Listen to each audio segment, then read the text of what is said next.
Bienvenidos a Canal 7 Televalencia, bienvenidos a Vis a Vis. Ya saben, este es el programa de entrevistas en el que siempre traemos a personajes de interés y de actualidad, y hoy contamos con la presencia de una escritora valenciana que se llama Marta Querol y que acaba de sacar su libro la semana pasada, o hace 10 días, Las guerras de Lena. Ella nos va a contar precisamente de qué se trata. Y le damos las bienvenidas y las gracias por estar con nosotros. Marta, bienvenida. Muchas gracias a vosotros por haberme traído al programa y permitirme hablar de mi criatura, ¿no? Que para los que escribimos lo que más queremos son nuestros libros, ¿no? Marta, me imagino que si alguien te pregunta hace 5 años si te ibas a dedicar a la escritura, ibas a tener 2 libros ya en librerías. No me lo hubiese creído. ¿No? No. ¿Cómo empiezas a escribir? Porque esto ha sido relativamente reciente. Realmente empecé prácticamente hace 5 o 6 años y bueno, y cuando empecé tampoco empecé con la intención de escribir una novela para publicarla, sino que empecé a escribir por el gusto de escribir, porque yo en ese momento pensé que necesitaba hacerlo casi como terapia personal, ¿no? Para aliviarme un poco de algunas penas que tenía yo por aquella época que me estaban agobiando mucho. Y bueno, empecé de esa manera y conforme empezaba a escribir me di cuenta de que es que las palabras me fluían, que me era muy fácil, que me gustaba mucho, que me daba mucha tranquilidad, mucha paz. Y terminé de escribir lo que al final fue el prólogo de mi primera novela, del final del Ave Fénix, y me di cuenta de que necesitaba seguir escribiendo aunque ya no tuviese un motivo, digamos, terapéutico para hacerlo, ¿no? Que quería continuar la historia y a partir de ahí fue como ¿Como terapia fue útil? Sí, la verdad es que me vino muy bien, porque me ayudó a desahogarme, a serenarme, a ver los problemas con más distancia y me dio mucha paz. Lo que pasa que cuando uno quiere escribir una trama, como es el caso de tus novelas, pues lógicamente tiene que tener una estructura y eso se adquiere con el tiempo, ¿no? Claro, eso me lo planteé cuando terminé lo que ha terminado siendo el prólogo. O sea, yo ese desahogo, que realmente sí que es una experiencia autobiográfica, la plasmé, la dejé escrita y conforme la terminé dije, vale, ahora para seguir escribiendo necesito inventarme una historia, ¿no? Entonces, a partir de ahí fue cuando empecé a crear una trama en la que los personajes principales sí que eran los que aparecían en ese prólogo, porque venía un poco condicionada por ello, ¿no? Y a partir de ahí dije, bueno, pues me traslado al año 34, en el que podría ser la fecha de nacimiento de uno de los personajes, y voy a ir escribiendo lo que puede haber sido la vida de sus antepasados, la suya, y así empecé a desarrollarlo. Lo que empezó como una terapia o un desahogo en tiempo y en el espacio, ha pasado a ser una trilogía. Pues sí, por lo que te digo, porque conforme la iba escribiendo, como no tenía esa conciencia de que fuese a escribir una novela, ni de que se fuera a publicar ni nada, o sea... ¿Para quién escribías? ¿Para ti o...? Escribía para mí y conforme avanzaba, pues con la esperanza de que la leyeran pues mi familia, mis hijas, algún amigo cercano, pero poco más, o sea, no pensaba que la cosa fuese a llegar más lejos. Y cuando acabas la primera, se la das a leer a tu familia, sí, a tus amigos, ¿qué dicen? Pues que era muy buena y que estaban asombrados y que aquello había que publicarlo. Entonces, como no sabíamos muy bien cómo funcionaba el mundo editorial, ni a quién recurrir, ni qué hacer con ella, pues lo que más fácil ve todo el mundo es lo de, oye, pues preséntate a un premio. Pues vale, pues me presento a un premio. Pues ¿qué premio cercano? Y tú nada menos que te presentaste al más importante, sí, pero que es el Premio Planeta. Claro, pero es que yo acabé la novela en mayo y el Planeta se convocaba para el 15 de junio. O sea, era el primero que me venía así de mano, era el Premio Planeta. Entonces, allá que consulté las bases, vi que mi novela cumplía con los requisitos mínimos imprescindibles, vi que tenía que registrarla, que no lo sabía, me fui al registro de la propiedad intelectual, la registré, hice las copias pertinentes, la envié y bueno, y mi sorpresa fue que quedó entre los 10 finalistas. O sea, que mi familia tenía razón. ¿Y asististe a la cena? Sí, fui a la gala ¿Y del Premio Planeta. ¿Y qué te pareció? Uy, yo estaba emocionadísima. Me sentía eso sí como una mosca en la leche, ¿no? O como alguien muy chiquitito en medio de gigantes, porque claro, era mi primera novela, no había soñado jamás en publicar ni en escribir y me encontraba efectivamente, esa fotografía es de allí, en la gala por antonomasia de la literatura española, ¿no? La más relevante. Estaba rodeada de escritores, tenía a mi lado a Fernando Schwartz, a Marta Rivera de la Cruz, a Espido Freire, qué sé yo, el ministro de Cultura, o sea, era como estar en otro planeta, de verdad, yo lo disfruté muchísimo y me sentí muy privilegiada. Pasaste ese trance, lógicamente no ganaste, además los premios Planetas van dirigidos sí, a otro tipo de escritores. A escritores consagrados. Sí.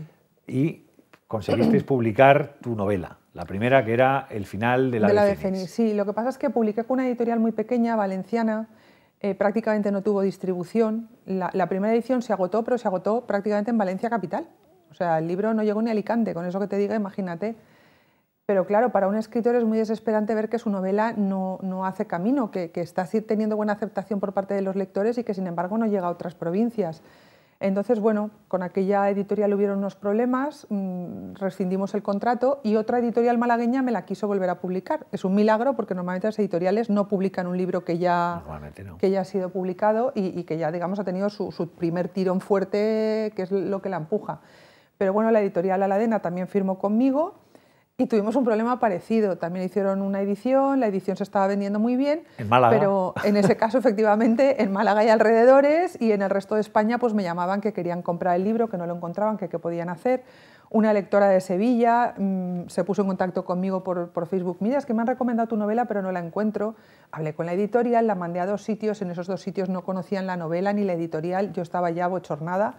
Total, que pensé, mira, pues como tengo los derechos digitales de la novela, voy a subirla yo a Amazon y el que la quiera leer, que la lea, porque yo al final ya, en vista de las 2 experiencias que había tenido, lo que esperaba era simplemente que la gente llegase a conocer el libro y me leyera. Y entonces, pues es lo que hice, la subí a Amazon y... ¿Te convertiste en editora? Sí, y tenía la novela en papel por un lado con la editorial y en digital la tenía yo y la empecé a mover y prácticamente a finales de febrero de ese año 2012 se colocó en el número 1 de Amazon, estuvo prácticamente 3 o 4 meses entre el número 1 y los 5 ¿Cuánto costaba primeros. en Amazon? Pues fui cambiando el precio, porque en Amazon el precio al final es una variable muy importante, sobre todo cuando eres un autor poco conocido. Pero al final cuando se puso en la número 1 estaba pues como a 1,20, realmente es muy económica, ¿no? O sea, y de hecho sí, ahora mismo está en Amazon a 1,89, me refiero que son... Muchas de las novelas la gente dice, es que los libros digitales valen lo mismo que los de papel. No es verdad. Hay muchísimos libros digitales que por menos de 2 euros los puedes comprar y son buenísimos. Entonces, ¿Y cuántas novelas has vendido digitales? Bueno, pues no sé si se puede decir o no, pero bueno, más o menos empecé a vender alrededor de unas 120 ejemplares diarios cuando me puse en el número 1 y así estuve durante bastantes meses. Y entonces fue cuando se puso en contacto conmigo Ediciones B, les llamó la atención que una novela aguantara tanto tiempo en el primer puesto de Amazon, la leyeron, les había gustado y hablando con ellos les comenté que tenía la segunda parte de esta historia, que en realidad era parte integrante de ese final del ave fénix y nada, y quisieron firmar por las 2 novelas. ¿Y ellos te han reeditado la...? Ellos reeditaron en versión de bolsillo, por tercera vez en papel, el final del ave fénix, que es como su nombre indica, un ave fénix que siempre termina volando de nuevo, ¿no?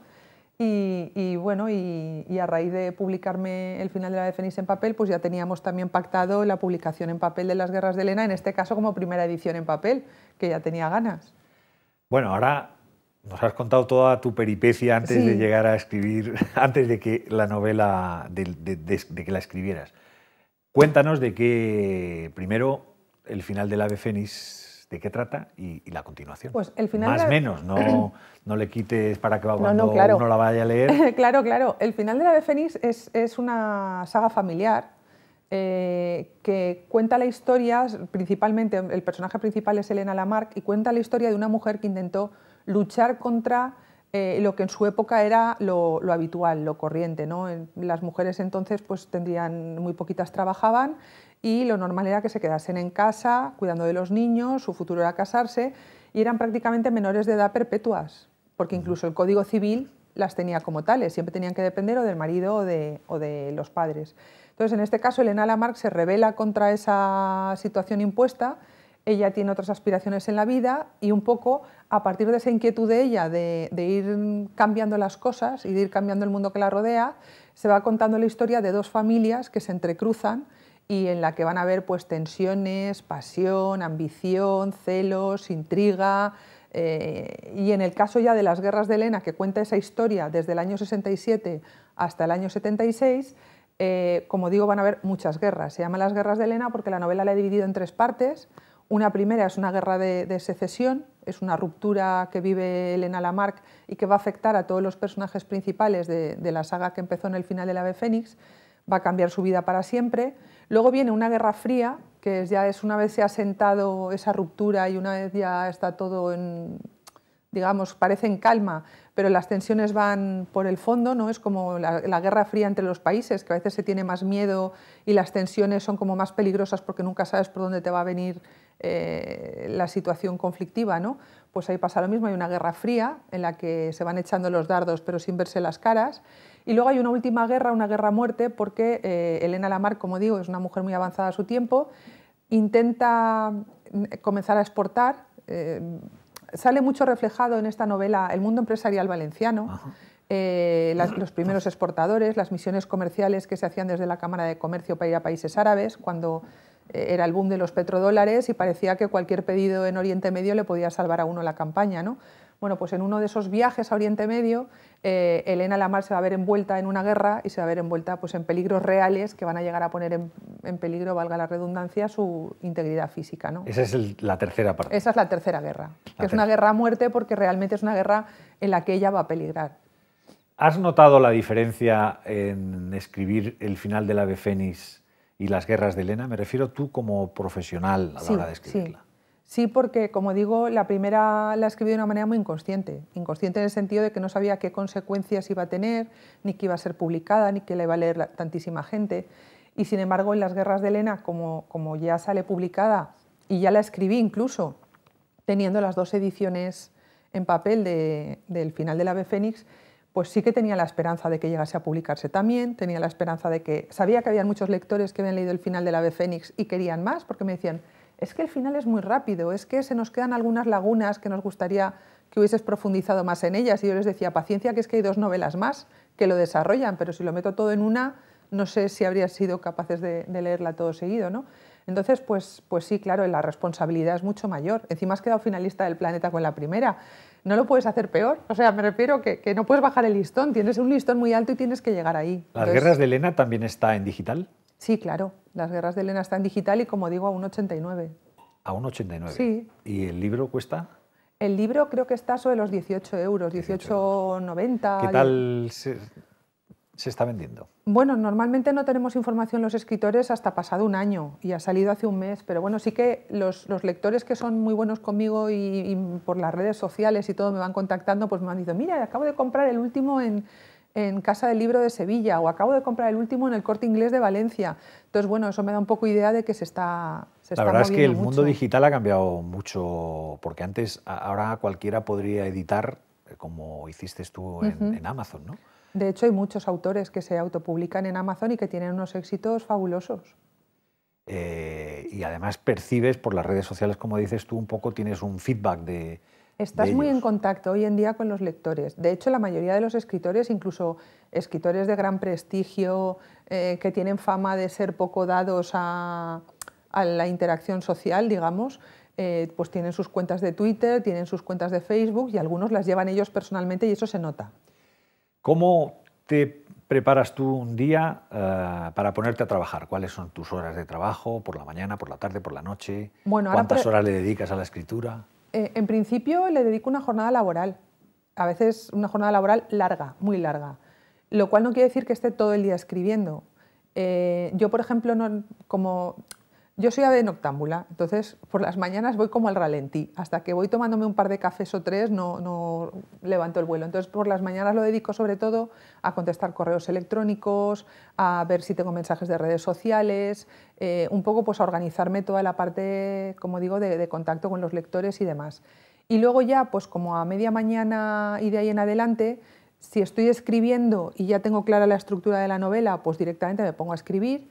Si tengo un bache porque estoy atascada en una escena, pues a lo mejor me dedico a revisar lo que ya he escrito o a documentarme, empiezo un dato concreto que quiero contrastar y que quiero saber que fue así y tener más información sobre ello, pues empiezo a investigar por internet o miro a ver si tengo que irme a la hemeroteca a buscar alguna información concreta, pero en general ya me pongo a escribir y normalmente me pueden dar a lo mejor las 2 o las 3 de la mañana escribiendo. Escribiendo. Sí. O Son muchas horas. Sí, son muchas horas. Pero yo después también te veo por ahí en algunos sitios por las tardes, noches, o sea, que Sí. a fiestas vas y todo eso. Sí, no me aíslo, no me aíslo. O sea, no todos los días son iguales, claro, pero sí que, digamos que no tengo una rutina que digas es de lunes a viernes y sábado y domingo libro, no. O sea, yo es de lunes a domingo, pero si entre semana pues tengo un acto o tengo que venir a una entrevista o voy, pues corto y lo hago.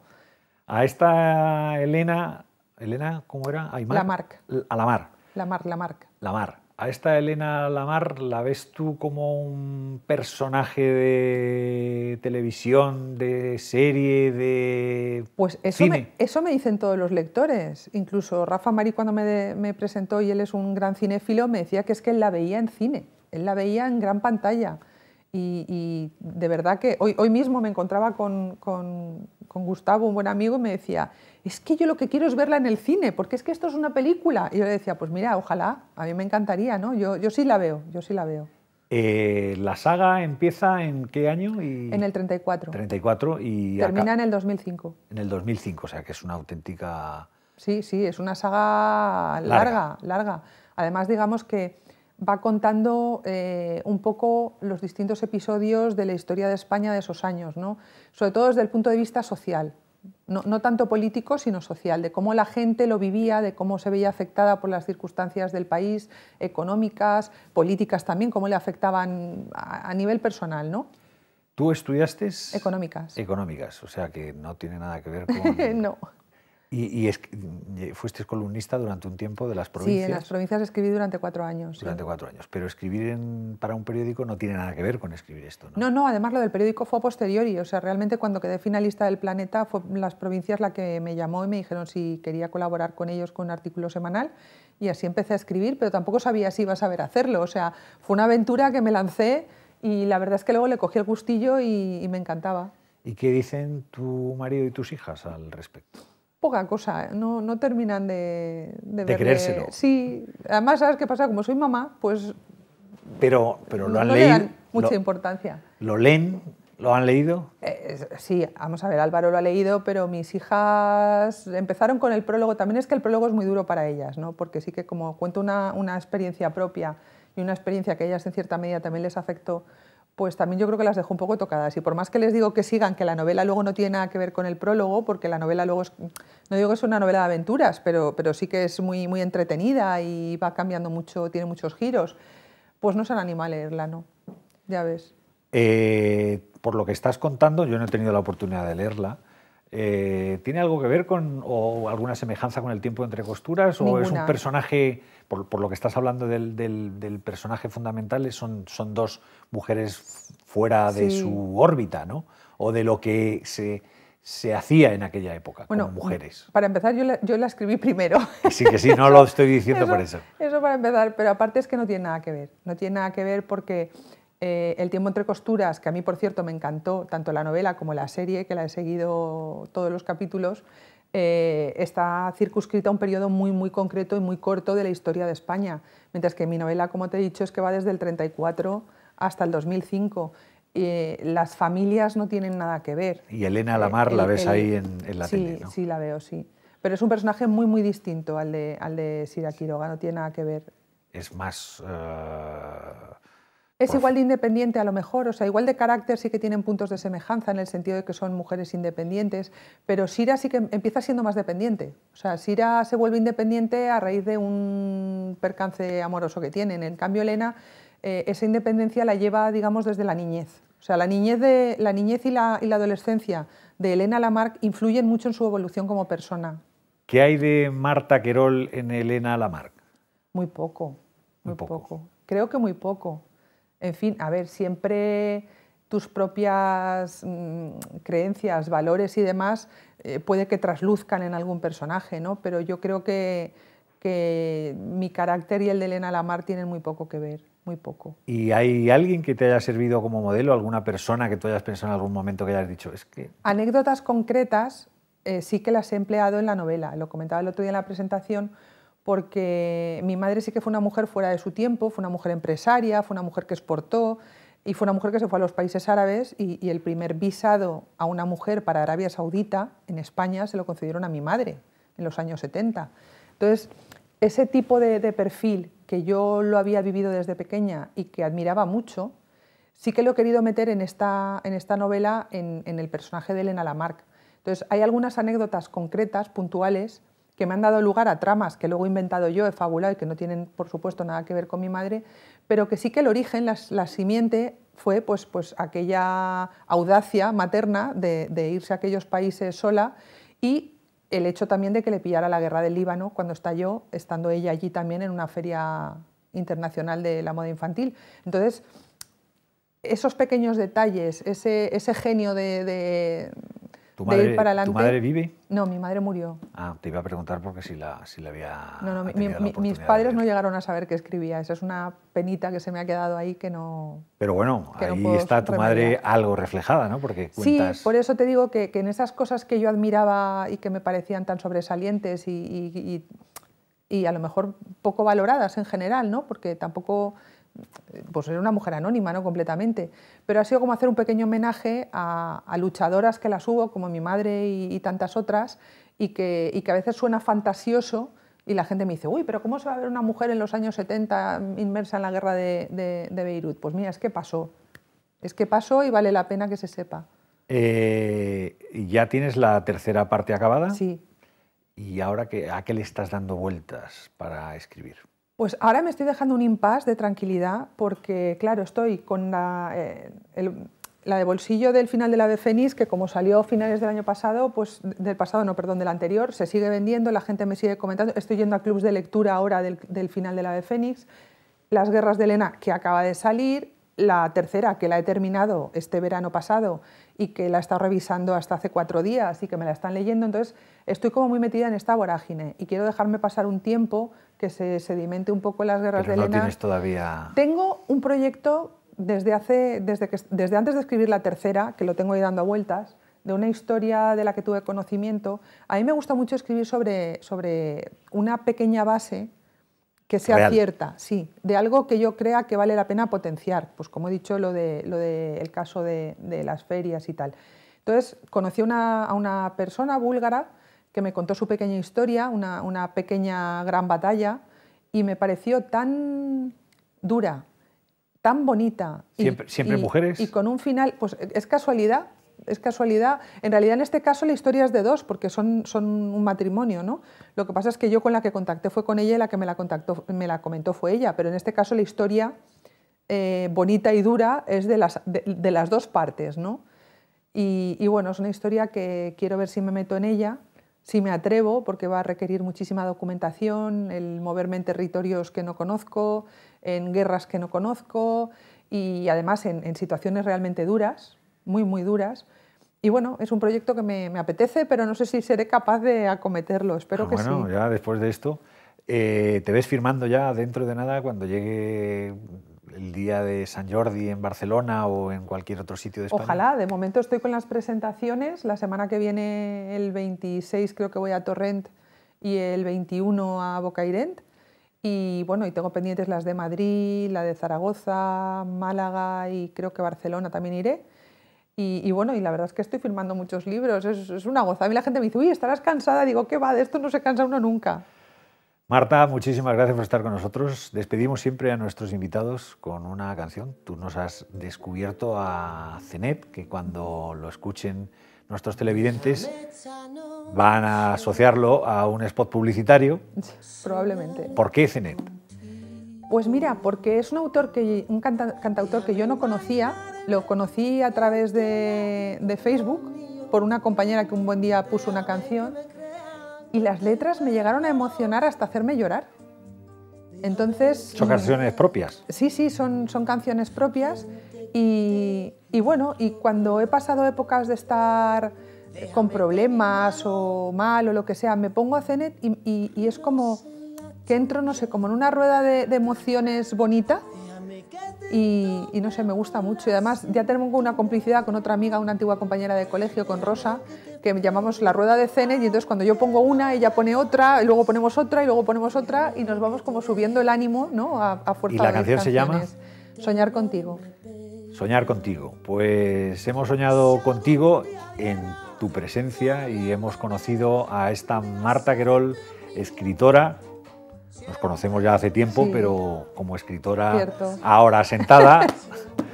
Gracias por estar con nosotros, Marta. Muchas gracias a vosotros, Eduardo. Un placer. Y muchas gracias a todos ustedes por acompañarnos aquí, como siempre, en Vis a Vis, en Canal 7 Televalencia. Hasta muy pronto. Qué bonito sería arrojar al suelo la copa vacía.